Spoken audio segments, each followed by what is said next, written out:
After 5 beautiful rounds of exciting football, entertaining football, female football to be precise, at the Depot International Stadium right there in Ijebu-Ode, the NWFL, the Nigeria Women's Premier League, yes, has finally elected, or rather, has seen its champion that will represent the country in the continent. Well, that's not all what we have on the show today. We'll be looking at also what happened in Europe, particularly the Carabao Cup, where Manchester City triumphed over Tottenham Hotspur 1-0 to clinch the Carabao Cup, and some records set along the line. And also we'll be touching down on UFC, where the Nigerian Nightmare, the Auchibon Edo Idijin, talking about Kamaru Usman, defeating Jorgen Masvidal in the UFC to retain his welterweight title. Welcome to another exciting episode of our Sports Arena with the undisputed heavyweight champion of the airwaves, the Sahara Guman, and I'm here to serve you with the best of sporting gist today. But let's quickly go straight to the action and take you back all through the 5 entertaining rounds of football that were played at the Depot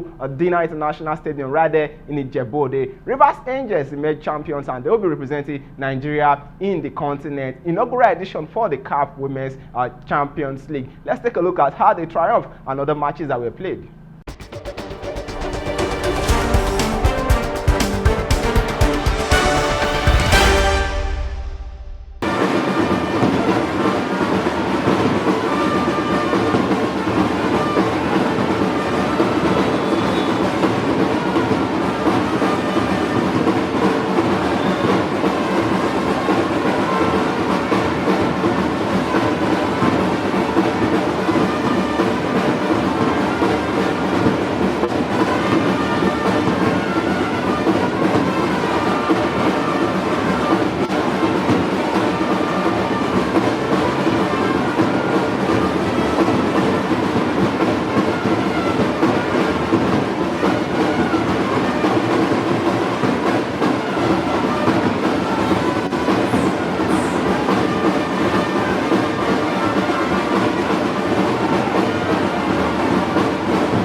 Of course, you welcome back from that exciting clips, and of course, how Rivers Angels triumph over Sunshine Queens to emerge champions of the Nigerian Women's Football League Premiership, returning their title back to back. Well, they defeated Sunshine Queens in a game that was played in the main pitch at the Depot Dina International Stadium right there in the Ijebu-Ode, 4-0. In another game played simultaneously, you also saw the game between Delta Queens and FC Robo, but there was an ugly scene at the end of that particular encounter because we saw FC Robo players attacking the referee immediately after the encounter. Reasons being because there was a late penalty awarded to Delta Queens, and it wasn't really pleasing to the players, and Delta Queens needed at least a draw to emerge the first runner-up in the Nigerian Women's Football League, while FC Robo needed an outright win to emerge the first runner-up in the Nigerian Women's League. But that wasn't to be because the referee, at the death of the game, awarded the penalty to Delta Queens, and they converted the penalty, ensuring that they become the first runner-up. Well, that didn't go down well with the Sunshine Queens ladies. Let's take a look at how they almost mobbed the referee. Thank God that there were security personnel on ground that intervened and saved the referee.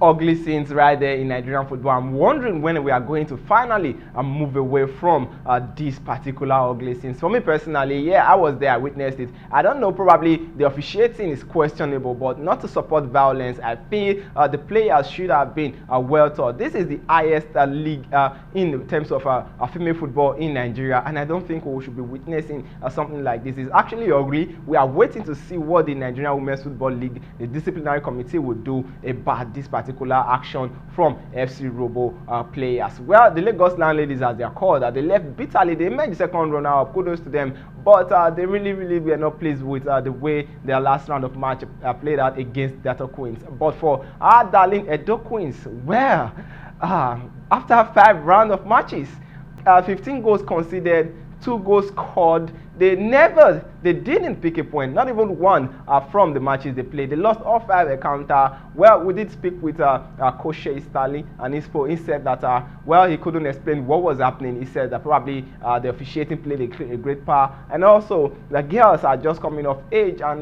probably the youngest team to be in the Super 6. And he said also that they are going back to the drawing board. Well, I wonder if there's still a drawing board. Of course, the Deputy Governor of Edo State, Comrade Philip Shaibu, was also there in the closing ceremony, and he spoke about how Edo Queens are trying to build a team that will stand the test of time, not just looking out for results immediately. And he did apologize to Atemi Edo fans and fans of Edo Queens that were expecting good results. Well, particularly, I wasn't too pleased with that. Moving on from that one, let's go straight to Europe and talk you through what happened in the English Premier League, or rather the Carabao Cup right there in England. Manchester City defeated Tottenham Hotspur 1-0 to ensure that they retain the Carabao Cup. Well, for Pep Guardiola, he picked the trophy. For Jose Mourinho, who was fired last week, just days ahead of the finals of the Carabao Cup that was played on Sunday, he has spoken of his displeasure of how he was let go. But the man is making good money, getting hired and fired. You know, he actually have a way of putting a pen to paper to lucrative contracts, and midway through it, he just managed to get his employers upset, and they want to let him go. And you know, with those contracts, you have to pay him off. You don't just fire him or let him go. You have to pay him off. So the man is making big money from his job. Also, we'll be looking at Kamaru, the Nigerian Nightmare Usman. Yeah, he retained his welterweight title in the UFC after defeating Jorge Masvidal. Well, it was a knockout in the second round for Jorge Masvidal. Prior to the knockout, he was laughing at Kamaru Usman. In the pre-match press conference, he said he was going to beat the living daylight out of Kamaru Usman. It is the second time he's falling to Kamaru Usman. And for Kamaru Usman, big congratulations to him. He still remains the, of course, UFC welterweight title. Let's take a look at that bout. How he knocked out, of course, Jorge Masvidal, and we'll come back to wrap up the show. Well, that was how Kamaru Usman knocked out Jorgen Masvidal right there in the UFC to retain his welterweight title. Big congratulations to him. We are super proud of him, and we are expecting him to even probably step up a weight and probably go to the next weight category, but not in a distant time, because he said that he's going to stay put in the welterweight category and dominate it very, very well. Probably become the longest serving defending champion in the UFC, probably until I step up to the octagon. Well, I wouldn't want to go against my own brother, you know what I mean. Here is where we'll be rounding up the show today. Join me up on the next episode, and of course ensure you like this video, subscribe, and of course turn on the post notification to get notified whenever a sports arena comes on. My name remains Nosa Hareguma, the undisputed heavyweight champion of the airwaves, saying bye for now.